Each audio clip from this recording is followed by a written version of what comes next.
ভারত এবং ইউরোপীয় ইউনিয়নের মধ্যে একটি ঐতিহাসিক মুক্ত বাণিজ্য চুক্তি নিয়ে আলোচনা চলছে, যা উভয় পক্ষের জন্য অর্থনৈতিক সম্পর্ককে নতুন উচ্চতায় নিয়ে যাওয়ার সম্ভাবনা রাখে।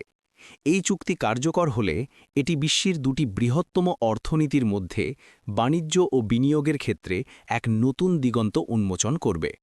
ঐতিহাসিকভাবে ভারত ও ইইউ এর মধ্যে বাণিজ্য সম্পর্ক বহু পুরনো। ব্রিটিশ ঔপনিবেশিক শাসনের সময় থেকেই ইউরোপের সাথে ভারতের বাণিজ্যিক লেনদেন বিদ্যমান ছিল। স্বাধীনতার পর, বিশেষ করে ৯০-এর দশকে ভারতের উদারীকরণের পর থেকে এই সম্পর্ক আরও গভীর হয়। বর্তমানে ইইউ ভারতের তৃতীয় বৃহত্তম বাণিজ্য অংশীদার এবং ভারত ইইউ এর অন্যতম গুরুত্বপূর্ণ কৌশলগত অংশীদার। প্রস্তাবিত এফটিএ এর লক্ষ্য হল শুল্ক হ্রাস, বাণিজ্য বাধা দূরীকরণ, বিনিয়োগ বৃদ্ধি এবং পরিষেবা খাতের প্রসারণ। এর ফলে ভারতীয় পণ্য ইউরোপীয় বাজারে আরও সহজে প্রবেশ করতে পারবে এবং ইউরোপীয় বিনিয়োগ ভারতে আসার পথ সুগম হবে।